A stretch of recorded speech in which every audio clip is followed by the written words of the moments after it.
Hello students, तुम्हा सर्वांचं स्वागत आहे माझ्या यूट्यूब चॅनलवरती आणि मी तुमची खुशी मॅम. आज तुम्हाला इयत्ता 5वीतील परिसर भाग 1 मधील धडा 2 पृथ्वीचे फिरणे या धड्याच्या स्वाध्यायावरील प्रश्नांची उत्तरे घेऊन आलेली आहे. चला तर मग सुरुवात करूया. प्रश्न क्रमांक 1. काय करावे बरे? अमितला त्याच्या आजीला घेऊन ऑस्ट्रेलियाला जायचे आहे. आजीला थंडीचा त्रास होतो, तर त्यांनी ऑस्ट्रेलियाला कोणत्या कालावधीत जावे? उत्तर: अमितने आपल्या आजीला डिसेंबर, जानेवारी किंवा फेब्रुवारी महिन्यात ऑस्ट्रेलियाला घेऊन जावे, कारण ऑस्ट्रेलिया दक्षिण गोलार्धात आहे, त्यामुळे तेथे भारताच्या उलट ऋतू असतात. ऑस्ट्रेलियात डिसेंबर ते फेब्रुवारी हा उन्हाळा असतो, त्यामुळे आजीला थंडीचा त्रास होणार नाही. पुढील प्रश्न क्रमांक 2. जरा डोके चालवा. पृथ्वीच्या एका परिभ्रमणात तिची किती परिवलने होतात? उत्तर: पृथ्वी सूर्याभोवती एक परिभ्रमण पूर्ण करते, त्या काळात तिची 365 पूर्ण परिवलने आणि 1/4 परिवलन होते. अरुणाचल प्रदेशातील इटानगर येथे सूर्योदय झाला आहे. पुढील शहरांमध्ये होणाऱ्या सूर्योदयाचा क्रम त्यापुढे लिहा.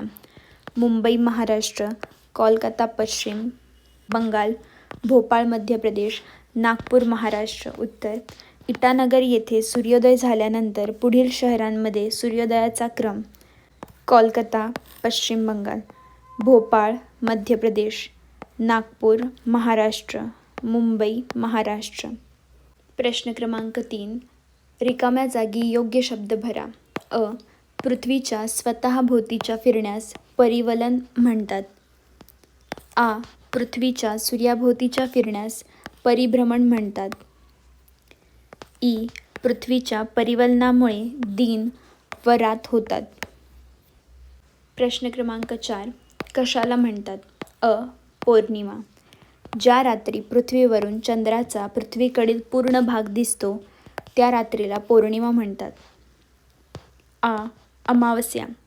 ज्या रात्री पृथ्वीवरून चंद्राचा कोणताही भाग दिसत नाही, त्या रात्रीला अमावस्या म्हणतात. चांद्रमास. एका अमावस्येपासून पुढील अमावस्येपर्यंतचा सुमारे 28 ते 30 दिवसांचा काळ म्हणजे चांद्रमास होय. तिथी. चांद्रमासातील प्रत्येक दिवसाला तिथी म्हणतात.